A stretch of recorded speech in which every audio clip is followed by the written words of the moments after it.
Hello friends, ಇವತ್ತಿನ ಒಂದು ರೆಸಿಪಿಯಲ್ಲಿ ಆರೋಗ್ಯಕರವಾಗಿರ್ತಕ್ಕಂಥ ಬೆರಕೆ ರಾಗಿ ಹಿಟ್ಟಿನ ಪೂರಿಗಳನ್ನು ಮಾಡೋ ರೆಸಿಪಿಯನ್ನು ತಿಳಿಸ್ಕೊಡ್ತಾ ಇದ್ದೀನಿ. ಈ ರೆಸಿಪಿಯನ್ನು ಮಾಡೋದಕ್ಕೆ ಏನೇನು ಸಾಮಗ್ರಿಗಳನ್ನು ಬಳಸ್ತಾ ಇದ್ದೀನಿ ಹಾಗೂ ಈ ಬೆರಕೆ ರಾಗಿ ಹಿಟ್ಟನ್ನು ಹೇಗೆ ಮಾಡೋದು ಅನ್ನೋದನ್ನು ತಿಳಿಸ್ಕೊಡ್ತೀನಿ.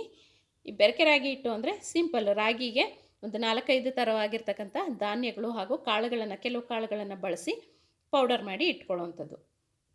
ಮೊದಲನೇದಾಗಿ ಹಿಟ್ಟನ್ನು ಕಲಿಸ್ಕೊಳ್ಳೋದಕ್ಕೆ ರೆಡಿ ಮಾಡ್ಕೊತಾ ಇದ್ದೀನಿ. ಒಂದು ಬೌಲ್ನಲ್ಲಿ ಗೋಧಿ ಹಿಟ್ಟನ್ನು ತೆಗೆದುಕೊಂಡಿದ್ದೀನಿ.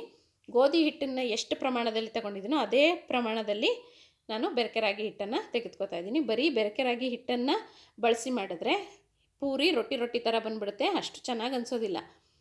ಇದು ಪೂರಿ ಅದಕ್ಕೆ ಬರಬೇಕು ಅಂತ ಅಂದರೆ ಸಮ ಪ್ರಮಾಣದಲ್ಲಿ ಇದಕ್ಕೆ ಗೋಧಿ ಹಿಟ್ಟನ್ನು ಕೂಡ ಸೇರಿಸ್ಕೋಬೇಕು. ಅಥವಾ ಇದು ಗೋಧಿ ಹಿಟ್ಟು ಬೇಡ ಅಂದರೆ ಗೋಧಿ ಹಿಟ್ಟಿನಲ್ಲಿ ಅರ್ಧ ಭಾಗದಷ್ಟು ಮೈದಾ ಹಿಟ್ಟನ್ನು ಸೇರಿಸ್ಕೊಂಡು ಇದಕ್ಕೆ ತಕ್ಕನಾದಷ್ಟು ರುಚಿಗೆ ತಕ್ಕಷ್ಟು ಉಪ್ಪನ್ನು ಸೇರಿಸಿ ಹದವಾಗಿ ಚಪಾತಿ ಹಿಟ್ಟಿನ ಅದಕ್ಕೆ ನೀರನ್ನು ಸೇರಿಸ್ಕೊಂಡು ಹಿಟ್ಟನ್ನು ಕಲಸಿಟ್ಟು ರೆಡಿ ಮಾಡ್ಕೋಬೇಕು. ಒಂದು 20ರಿಂದ 25 ನಿಮಿಷಗಳ ಕಾಲ ಹಿಟ್ಟು ನೆನಿಬೇಕು. ನೆಂದ ನಂತರದಲ್ಲಿ ಚೆನ್ನಾಗಿ ಹಿಟ್ಟನ್ನು ನಾದಬೇಕು. ಚೆನ್ನಾಗಿ ನಾದಿದ್ರೆ ಇದು ಪೂರಿ ಹದವಾಗಿ ಚೆನ್ನಾಗಿ ಬರೋದು, ಇಲ್ಲಾಂದರೆ ರೊಟ್ಟಿಯಾಗಿ ಬಂದುಬಿಡುತ್ತೆ. ಚೆನ್ನಾಗಿ ನಾದಬೇಕು. ನಮಗೆ ಯಾವ ಒಂದು ಗಾತ್ರದಲ್ಲಿ ಉಂಡೆಗಳು ಬೇಕೋ ಆ ಒಂದು ಗಾತ್ರದಲ್ಲಿ ಉಂಡೆಗಳನ್ನು ತೆಗೆದು ಹದವಾಗಿ ಪೂರಿಯ ಸೈಜ್ನಲ್ಲಿ ಲಟ್ಟಿಸ್ಕೊಂಡು ಕಾದ ಎಣ್ಣೆಯಲ್ಲಿ ಇದನ್ನು ಕರ್ಕೊಂಡ್ರೆ ಆಯಿತು. ಎಣ್ಣೆಯನ್ನು ಆಲ್ರೆಡಿ ಬಿಸಿಗೆ ಇಟ್ಟಿದ್ದೆ. ಎಣ್ಣೆ ಕಾದ ನಂತರದಲ್ಲಿ ಮೀಡಿಯಮ್ ಫ್ಲೇಮ್ನಲ್ಲಿ ಆದಷ್ಟು ಇದನ್ನು ಎರಡೂ ಸೈಡು ನೀಟಾಗಿ ಕರ್ಕೊಂಡು ರೆಡಿ ಮಾಡ್ಕೊಂಡ್ರೆ ಆಯಿತು. ಬಿಸಿಯಾಗಿರ್ತಕ್ಕಂಥ ಪೂರಿಗಳು ಪಲ್ಯದ ಜೊತೆಗೆ ತಿನ್ನೋದಕ್ಕೆ ರೆಡಿಯಾಗಿರುತ್ತೆ. ಪಲ್ಯದ ಜೊತೆ ತುಂಬಾ ಚೆನ್ನಾಗಿರುತ್ತೆ ಈ ಒಂದು ಕಾಂಬಿನೇಷನ್ನು.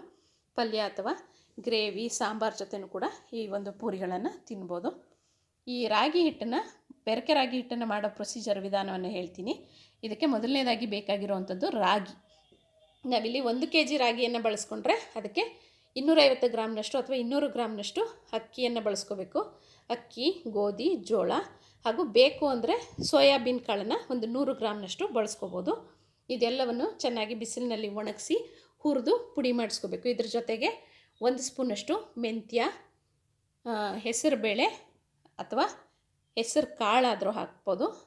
ಇದ್ರ ಜೊತೆಗೆ ಕಡಲೆಬೇಳೆ, ಉದ್ದಿನಬೇಳೆ ಅಥವಾ ಉದ್ದಿನ ಕಾಳನ್ನು ಕೂಡ 1 ಚಮಚದಷ್ಟು ಸೇರಿಸಿ, ಇದ್ರ ಜೊತೆಗೆ ಬೇಕು ಅಂದರೆ ಸ್ವಲ್ಪ 1-2 ಏಲಕ್ಕಿಯನ್ನು ಸೇರಿಸ್ಕೊಂಡು 1 kg ಕ್ವಾಂಟಿಟಿಗೆ ನಾನು ಹೇಳಿದ್ದು ಇಷ್ಟನ್ನು ಪೌಡ್ರ್ ಮಾಡಿ ಇಟ್ಕೊಂಡ್ರೆ ಬೆರಕೆ ರಾಗಿ ಹಿಟ್ಟು ರೆಡಿ.